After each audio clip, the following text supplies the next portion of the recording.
Hello everyone, welcome to class. We're going to be covering chapter 2 from the textbook and our materials over the topic of perception. This presentation is entitled Perception, Self, and Communication.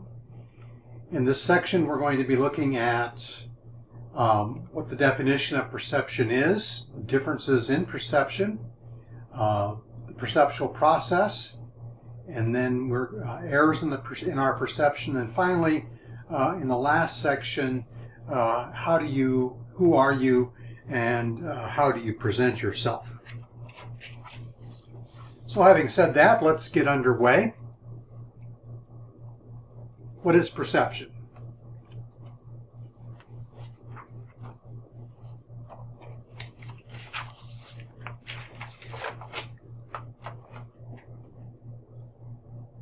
According to the text, perception is the uniqueness of human experience is based largely on differences in perception.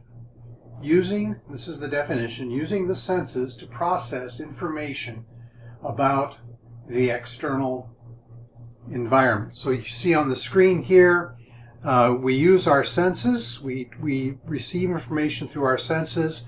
Sight, sound, touch, taste, all of those things are part of the perception process.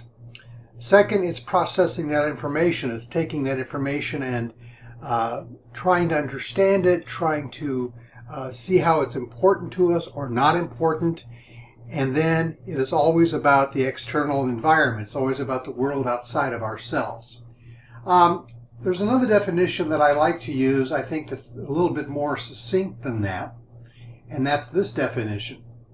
Perception is the process of selecting, organizing, and subjectively interpreting information.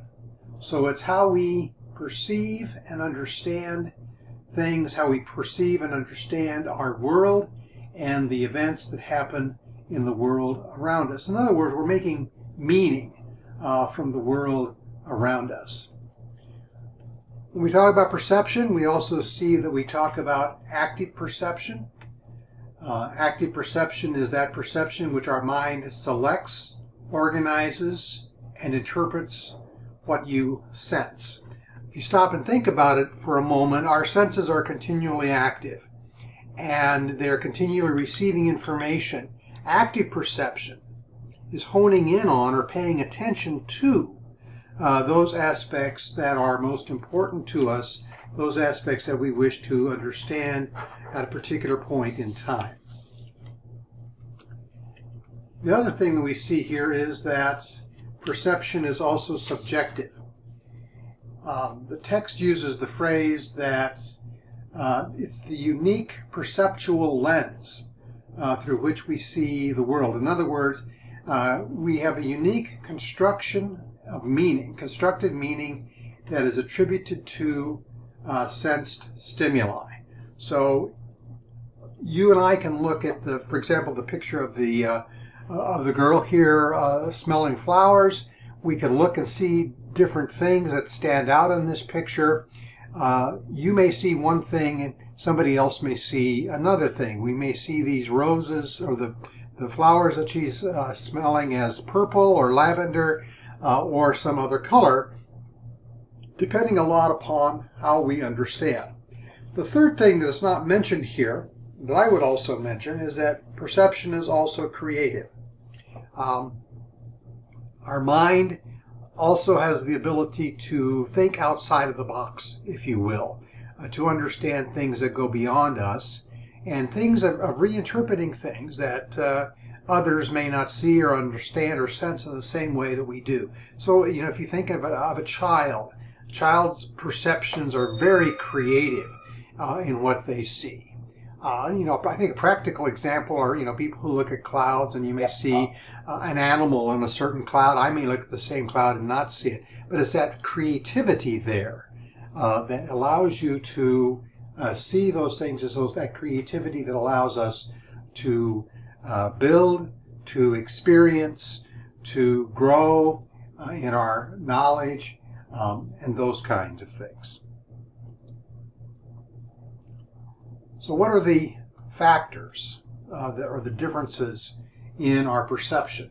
First are identity factors in who we are ourselves. So we may have gender identity factors that cause us to perceive things differently. We know that men and women tend to have differences. Identity factors may involve not only our gender, it may involve our socioeconomic background, it may involve our culture, our ethnic background, our education. All those things are part of our identity factors that we use in order to perceive things. The second thing are temporal conditions, the things that are going on and we understand at this particular point in time. And then there's also past experiences.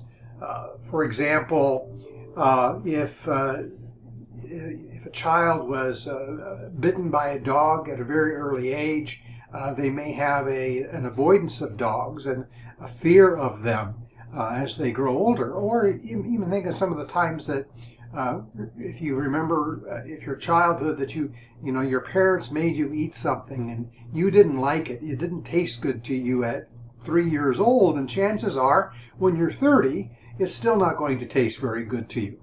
That's because those past experiences have formed that. Part of this also talks about our roles that we have in life and the positions that we play in life. So role also influences our perceptions. So for example, our role is a part that you play in your various social contexts. For example, Jason observed that being quote-unquote the boss was effective at work, but not in his student role. So when I worked as a manager for a retail store, he says, my assertiveness and confidence were viewed in a positive light. And many of my subordinates saw these characteristics as typical for a leader in that particular position. But if I treated my fellow students, my fellow classmates, or my instructor in this way, he says, it would have negative consequences. So again, our roles play certain, or have an important influence in how we see things differently. And then there's also perceptual constancy.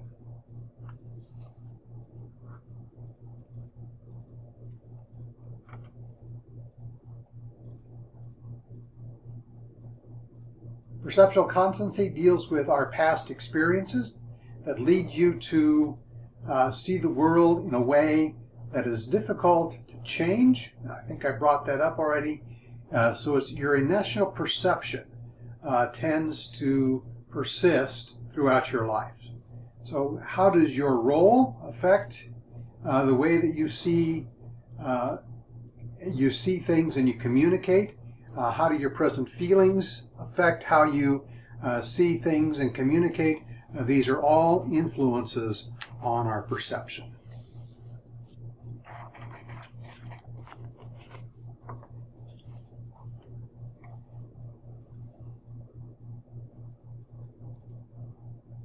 We also may make note here that I think I've kind of alluded to this already, that present feelings and circumstances affect our perceptions, but also that our current social and political events also shape how we see things.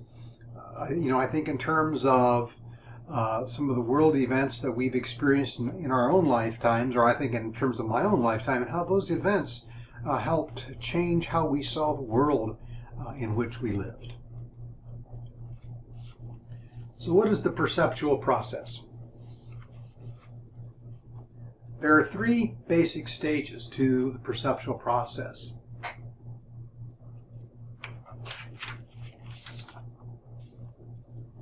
The first is selection, The second is organization, and the third is interpretation. So what happens in the process of perception is selection.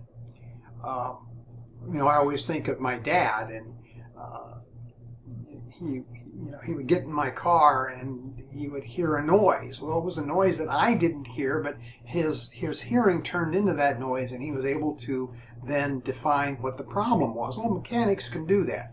They listen to certain things. They start paying attention to or attending to certain sounds, and that's what selection is. Think in terms of a mother and in a group of people, and her child is away from her. If she hears her child cry, she attends to that. She tunes into that child's sound. And so that's part of the selection process. And there are some subsections here that we also need to understand. The first is selective exposure. We tend to expose ourselves to information that reinforces rather than contradicts our beliefs or our opinions. So, some people will only watch one certain television network, and others will watch another one because they've tuned into that. So selective exposure explains why you hide, you block, or you even unfriend people on Facebook. If you have a friend on Facebook that they're posting things that you don't agree with, you may simply block them. Or, as happened to me recently, somebody blocked me because they didn't like a comment that I made. So that's what we mean by selective exposure. The second is selective attention. What we want to attend to and what we don't want to attend to.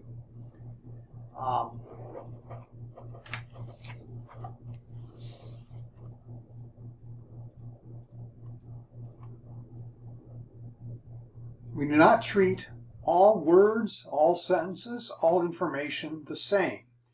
Some we give priority and some we can even ignore. And we do this even when we expose ourselves to information and ideas. You focus in on certain cues and ignore others. So, for example, some of the basic cues that we tune into are the intensity of something. If you're in a classroom and you hear a loud pitched sound, you're going to automatically tune into that sound because it's very intense. It's going to catch your attention. Or something that's new and different. Novelty also plays an important role. So, also our motivations is just exactly what are we looking for at a particular point in time. In addition to that is selective perception. Selective perception is the tendency to remember better the things that reinforce your beliefs than those things that oppose your beliefs. So even a loving parent or a parental figure may have put you in timeout now and then, but your dominant impression of that person was positive, and it gets reinforced by your selectivity remembering happy moments. So again, we tend to see things and what we want to see and how we want to see them in certain ways. And finally is selective retention. And selective retention, basically, simply put, is remembering what you want to remember and forgetting other things. And again, many times people do that. I'm sure you've experienced that, perhaps with family members or perhaps with friends.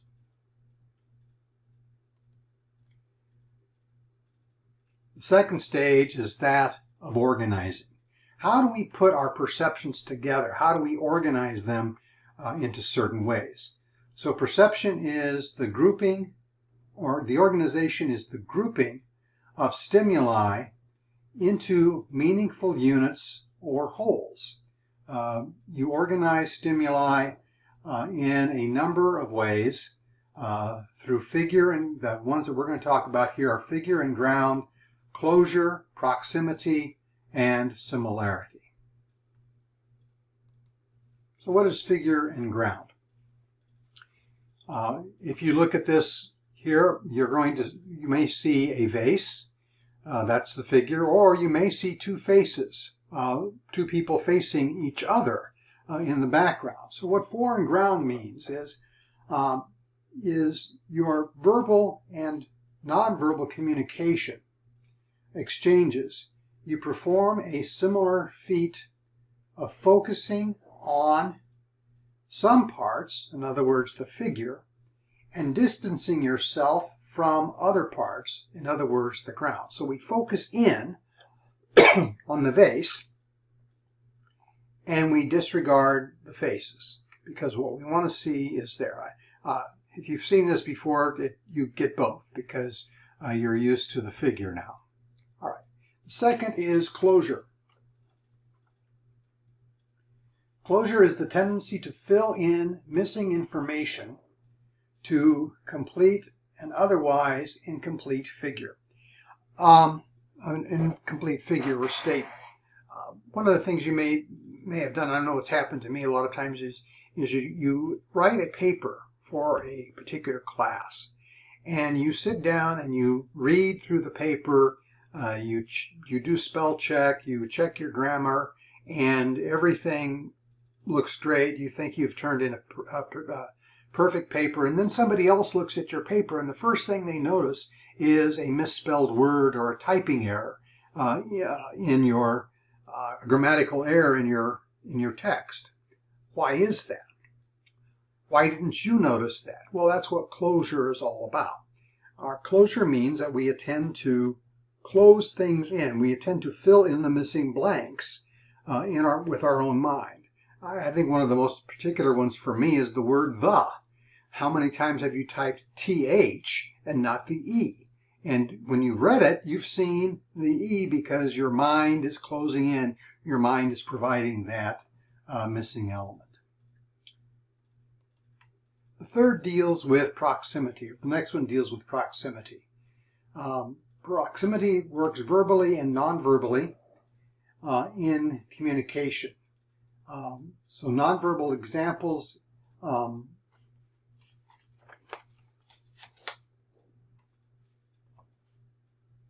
include thinking that anyone wearing a red shirt at Target is the cashier.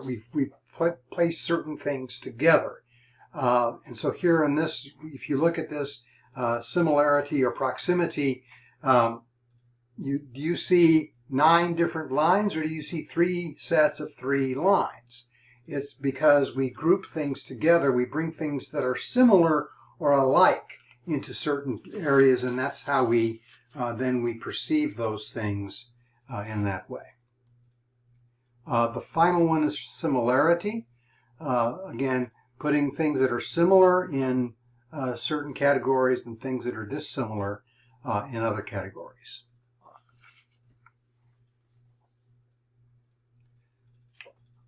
The third part of the process, or the second part of the process, or I'm sorry, the third part of the process is interpretation. The definition here that is used is that that interpretive perception, perception that involves a blend of internal states and external stimuli. That's kind of a hard definition or hard explanation to work through. How I would explain it is this way. Let's talk about internal states. Internal states deal, going back to what we said earlier, internal states deal with those things that you have been passed on and have formed who you are. So for example, your culture, your gender, your ethnic background, all have helped shape how you see and think in the world. External states or external stimuli are things that occur outside of yourself. So how do we interpret those things? In the video that we watched in class, you're going to see that difference, and we'll talk a little bit about that in that video, how we understand and see things, how we interpret understanding and information.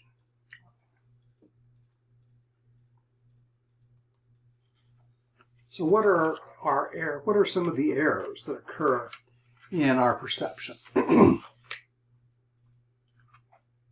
Well, the text, the screen here mentions, I missed a page here,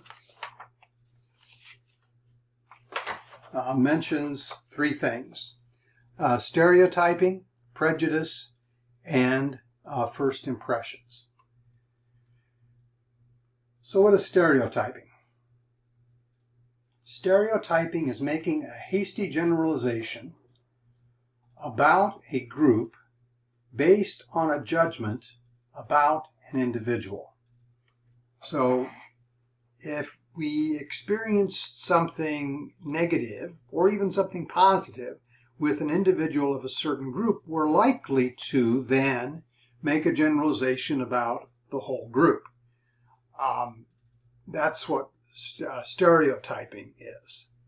The second is prejudice.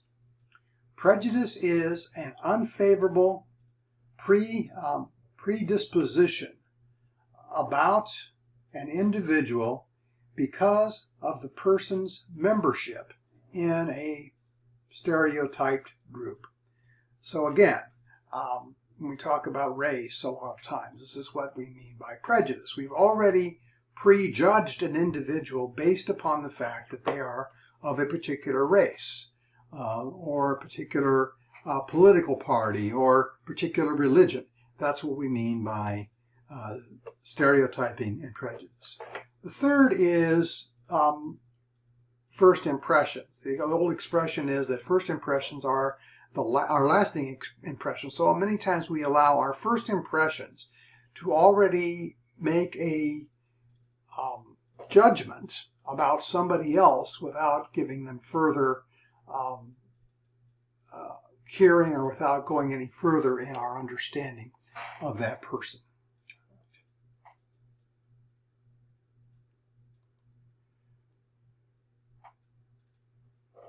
So what's important then is perception checking. When you observe something, you should be able to describe the observed behavior. The second is you want to be able to suggest possible interpretations of that behavior. And the third is you want to seek clarification on that behavior. All right. So that's really the first part of the chapter that deals with perception, understanding and seeing our world. But the next thing we want to look at is how do we see, how do we perceive ourselves? How do we look at ourselves? So the question is asked, who are you? Our personal perception is based upon some different components. The first is personal identity. The second is symbolic interactionism. The third is learning more about the self. So our personal identity perception is what makes me or you an individual unique with regard to various personality characteristics, interests, and values.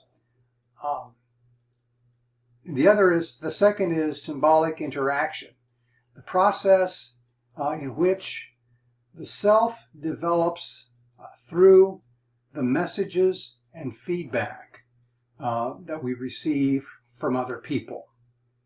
And the final one is learning more about ourselves. Continuing to grow and experience new things helps us learn more about ourselves and help us learn more about our strengths in our world. One of the things that I want to point out here, and I want to make connection here, and this is not in your text, is the term self-concept. Self-concept is how you describe yourself subjectively. So it's created by others' perceptions of you. So you reflect on the statements and the behaviors that others make about you when you are examine who you are. So part of our self-concept, going back to this, who we are, is really influenced by the perceptions that others have made about us.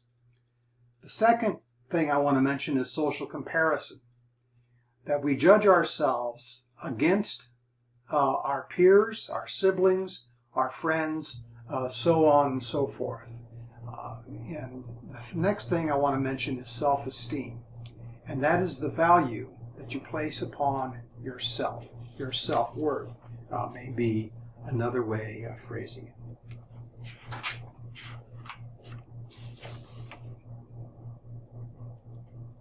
Final thing that I want to mention today is our personal, is the impression management. So we share personal details in order to present an idealized self, or idealized self about yourself. So again, perception of yourself, how you present yourself is important as well, and how others perceive you. All right, that's our presentation for today. There will be a quiz on this chapter, so make sure that you've looked through the text, you've looked through the key terms, and you're prepared to take that quiz. All right, everybody, take care.